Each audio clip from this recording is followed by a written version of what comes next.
ইফালে কংগ্ৰেছক লৈ কৰা মন্তব্যৰ বিৰুদ্ধে প্ৰদেশ মহিলা কংগ্ৰেছৰ সভানেত্ৰী মীৰা বৰঠাকুৰৰ প্ৰতিক্ৰিয়া মুখ্যমন্ত্ৰীয়ে ভিন্ন সময়ত ভিন্ন ৰূপ লয় এনেকুৱা ধৰণৰ মন্তব্য গৰিহণা দিয়াৰ ভাষা নাই মুখ্যমন্ত্ৰীয়ে সংবিধান বিৰোধী আৰু নিম্ন ৰুচিৰ কথা কৈছে বুলি অভিযোগ মীৰা বৰঠাকুৰৰ মুখ্যমন্ত্ৰী ডক্টৰ হিমন্ত বিশ্ব শৰ্মাক উন্নয়নৰ ৰিপৰ্ট দেখুৱাই নিৰ্বাচন খেলিবলৈ আহ্বান বিজেপিয়ে ভয় ভীতি প্ৰদৰ্শনেৰে নিৰ্বাচনী ৰণ জিকিব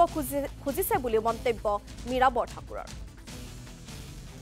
মুখ্যমন্ত্ৰীয়ে ইমান নিম্ন ৰুচি সম্পন্ন কথাবিলাক যে কয় তেওঁ ভাবে মানুহে বাহ লয় কোনোবাই হাততালি বজায় হাততালি বজোৱা যিসকল লোক আছে তেওঁলোকৰ জ্ঞাতাৰ্থে কৈছো মুখ্যমন্ত্ৰীয়ে ভিন্ন সময়ত ভিন্ন মত দিয়ে আজি কিছুদিনৰ আগত কলে যে মুছলমানসকল বেয়া নহয় মুছলমানসকলক বহুত কটাক্ষ কৰা হ'ল মুছলমানসকলৰ ল'ৰা ছোৱালীক ডক্টৰ ইঞ্জিনিয়াৰ বনাব লাগে হয় সকলো ল'ৰা ছোৱালীক ডক্টৰ ইঞ্জিনিয়াৰ বনাব লাগে আকৌ আজি ৰিপৰ্ট কাৰ্ড দেখুৱাব নোৱাৰি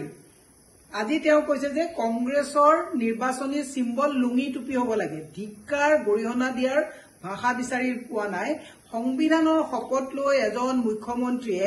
এনেকুৱা নিম্ন ৰুচি সম্পন্ন কথা সংবিধান বিৰোধী কথা কেনেকৈ ক'ব পাৰে এই অসমৰ ৰাইজৰ জ্ঞাতাৰ্থে আমি প্ৰেৰণ কৰিলো মুখ্যমন্ত্ৰীক এটা কথা কৈছো ৰিপৰ্ট কাৰ্ড দেখুৱাই নিৰ্বাচন খেলিব লাগে ৰিপৰ্ট কাৰ্ড দেখুৱাব পৰা নাই পুলিচ লগাইছে গুণ্ডা বাহিনী লগাইছে ঘৰে ঘৰে টকাৰ টোপোলা লৈ আমাৰ ধাৰৰ টকাৰ টোপোলা লৈ ঘৰে ঘৰে ভিক্ষা বিচাৰি মানুহক ভেটি দেখুৱাই পেলাই ডকাইতি কৰি কংগ্ৰেছৰ মানুহবিলাক ভীতিগ্ৰস্ত কৰিবলৈ আপোনালোকে নিৰ্বাচন খেলিব নোৱাৰা ব্যৱস্থা কৰিছে নদুৱাৰতো আপোনালোকে ডকাইতি ৰাজ কৰিলে তাততো আপোনালোকে খেলিবলৈকে নিদিলে তাৰ পিছত আপুনি উন্নয়নৰ আপুনি কিন্তু ৰিপৰ্ট কাৰ্ড দেখুৱাব পৰা নাই কি দেখুৱাইছে